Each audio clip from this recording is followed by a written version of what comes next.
भगवान गणेश को सबसे पहले पूजा हम क्यों करते हैं? किसी भी शुभ कार्य करने से पहले भगवान गणेश की पूजा अर्चना क्यों किया जाता है और उनके जीवन में ऐसी कौन सी बात है जो हमें सीखना चाहिए? मैं Manish Kumar Sinha cross business boundary में आपका स्वागत करता हूं और अभी तक आपने हमारे चैनल को सब्सक्राइब नहीं किया है जरूर कर लेना, बेल आइकन भी क्लिक कर लेना सो नेक्स्ट वीडियो का नोटिफिकेशन आपके पास आ जाए।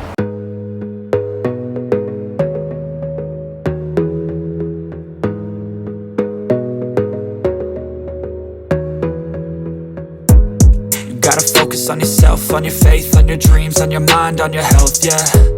You gotta work, never tell, keep your head down, find what you love.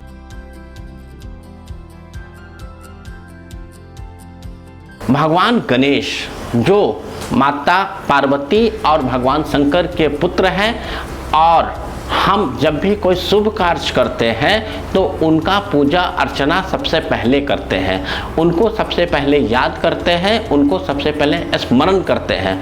तो मैं आपसे एक सवाल पूछना चाहता हूँ, क्या आप जानते हो ऐसी कौन सी घटना है या ऐसा कौन सा बात है जिसके कारण हम भगवान गणेश को सबसे पहले पूजा अर्चना करते हैं या याद करते हैं? आज इसी सब्जेक्ट पर, इसी विषय पर हम बात करेंगे।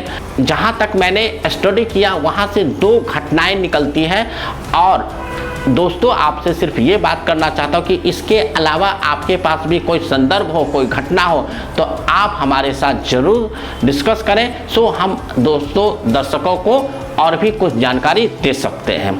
सबसे पहला घटना, एक बार माता पार्वती स्नान करने जा रही थी तो बाल गणेश को उन्होंने घर के बाहर खड़ा रहने को बोला और ये आदेश दिया, चाहे कुछ भी हो जाए हमारे घर के अंदर कोई नहीं आना चाहिए जब तक मैं स्वयं घर से बाहर नहीं आती हूँ।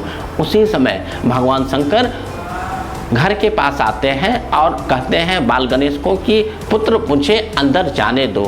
बाल गणेश को ये आदेश मिला था कि माँ पार्वती के आदेश के बिना किसी को अंदर जाने नहीं देना था और बाल गणेश ये भी जानते थे कि भगवान शंकर से वो टक्कर नहीं ले सकते। उसके बावजूद बाल गणेश ने भगवान शंकर को अंदर जाने से मना कर दिया। इस पर भगवान शंकर क्रोधित होकर बाल गणेश का सर काट देते हैं और उसे मृत्यु लोग पहुंचा देते हैं।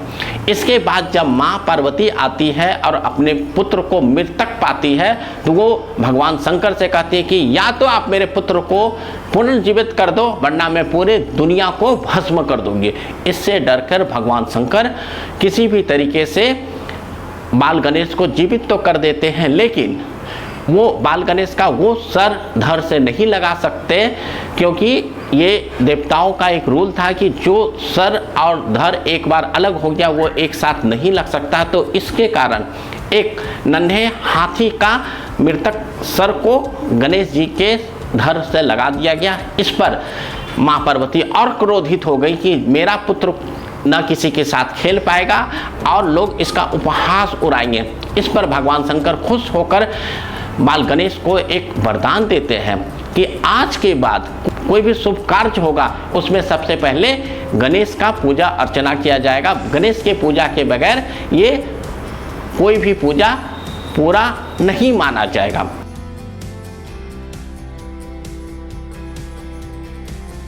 वहीं पर एक दूसरी घटना है जहां पर ये बोला जाता है कि गणेश भगवान को यहाँ पर आशीर्वाद मिला था कि कोई भी पूजा अर्चना हो, कोई भी शुभ कार्य हो, सबसे पहले आपको याद किया जाएगा। ये घटना क्या है, एक बार माँ पार्वती और भगवान शंकर अपने लोक में बैठे हुए थे और भगवान गणेश और भगवान कार्तिकेय को आदेश दिया गया कि तुम दोनों पूरे ब्रह्मांड का, पूरी दुनिया का चक्कर लगा के जो हमारे पास सबसे पहले आएगा हम उसे एक वरदान देंगे। कार्तिकेय जिनके पास मोर अपना वाहन था वहीं पर भगवान गणेश उनका वाहन एक चूहा था।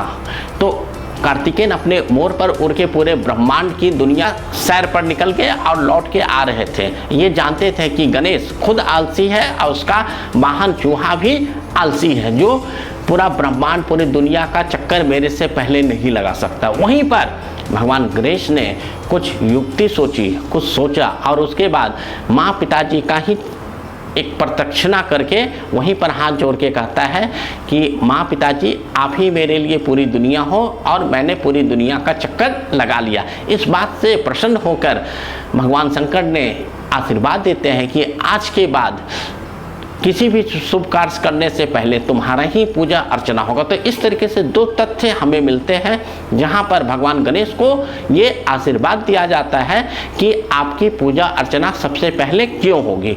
अब आप कहोगे ये चीज़ तो ठीक है, कहीं पर लिखा हुआ था तो आपने क्यों सुनाया, क्योंकि ये दो कहानी में हमें भगवान गणेश से सीखने को बहुत कुछ सीखने को मिलता है। पहला, जब भी आपको कोई असाइनमेंट मिलता है, जब भी आपको कोई ऑर्डर मिलता है, तो आपको जब आप ऑर्डर को असाइनमेंट को एक्सेप्ट कर लेते हो तो जी जान लगा के आपको जुड़ जाना है, नहीं तो सफलता आपके हाथ में नहीं मिलेगी। जैसा जब माँ पार्वती ने गणेश जी को ये कहा कि पुत्र जब तक मैं घर से बाहर नहीं आती किसी को भी घर के अंदर आने नहीं देना है। गणेश को पता था कि भगवान शंकर उससे ज़्यादा शक्तिशाली है और कुछ भी अनर्थ हो सकता है। इसके बावजूद गणेश जी ने भगवान शंकर को अंदर नहीं जाने दिया, वो मृत्यु को प्राप्त हुए, लेकिन फिर भगवान शंकर ने उसे पुनर्जीवित कर दिया और वरदान दिया। तो मैं सिर्फ ये कहना चाहता हूँ, जब भी आपको कोई असाइनमेंट मिलता है तो आप पूरे डेडिकेशन के साथ काम करें ताकि आपकी सफलता आपके कदमों में चूमे।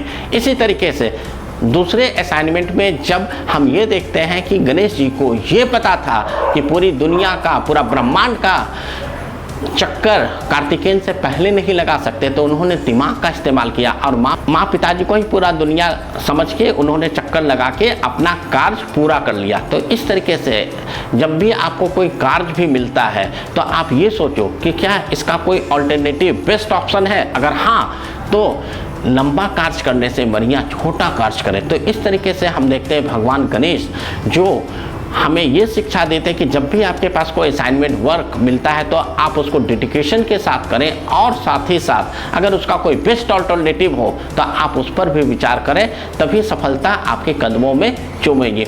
इसके साथ भगवान गणेश का एक बहुत बड़ी उपलब्धि है, महाभारत जैसे महाकाव्य को भी भगवान गणेश ने ही लिखा था।